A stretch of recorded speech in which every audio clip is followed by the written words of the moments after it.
Good morning, and we're reading from the Gospel of Luke, chapter 21, and we've been talking about the fact about the being watchful for the day of Yahuwah, or the day of the Lord. And in reading verse 34 again, it says, "And take heed to yourselves, lest at any time your hearts be overcharged with surfeiting and drunkenness and cares of this life, so that day come upon you unaware." Now, the phrase here, "that day," is making reference, of course, to the time of the wrath of Yahuwah being poured out upon the earth. There's a number of reasons for this, and of course it's also making reference to the fact that the rapture, if you study the scriptures properly, you understand that the rapture has to precede the day of Yahuwah.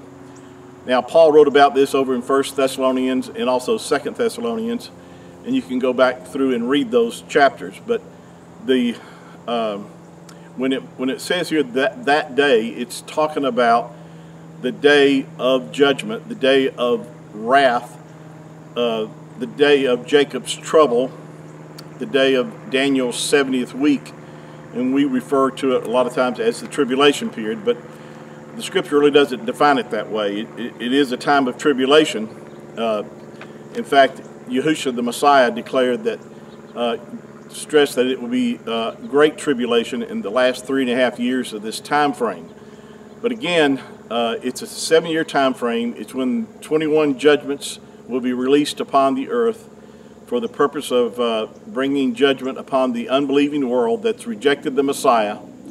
And that's another reason why the church will not be here, because we will be taken before that, because we have not been appointed to wrath, as the scripture plainly teaches. Now, besides that, I want to mention here that people will be saved. I need to reemphasize this. People will be saved during the tribulation period. That's why you see scriptures in the book of Revelation talking about the saints being overcome by the Antichrist and being beheaded. Now, for those who try to teach that the church will go through the tribulation and say that the reason that we will be protected during this time frame are totally inaccurate, because this is not what the scripture teaches. It teaches that for those who have received salvation during the tribulation period will more than likely have to give up their lives for the gospel's sake, or if they take the mark of the beast, the scripture clearly teaches that they will be damned forever. So the fact is that we haven't been promised protection through the tribulation. I'm talking about the church, the born-again believers, Jew and Gentile believers. But we have not been appointed to wrath, but to obtain salvation through Yahushua HaMashiach, deliverance from this time frame. So when it says that day come upon you unaware. Now, this could not be making reference to the actual second coming, when the Messiah comes back to the earth to destroy the enemies of Yasharel, or Israel. And the reason for that is that it would not be a snare. People, you have to understand that during this 7-year time frame, as I mentioned, 21 judgments are going to be released upon the earth. Over half the world's population, say over 3.5 billion people approximately, will perish. I said billion, not million. Billion people will die. This will be a horrible time frame.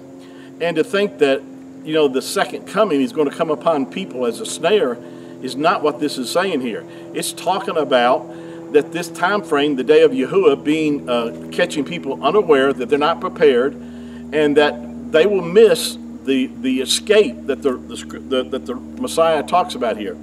He said, "Watch therefore and pray always, that you may be accounted worthy to escape." Notice the word escape, not endure. A lot of people who don't believe in the rapture will quote from Matthew 24 and Mark chapter 13, where it talks about, "He that endures unto the end shall be saved."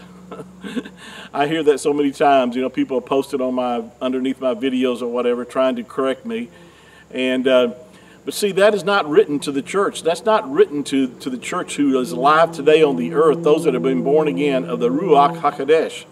That's written for those that do receive salvation during this time frame, that they will either have to endure to the end, or they will have to give their lives up for the gospel's sake. And but that's who that's making reference to. It has no reference to the church there.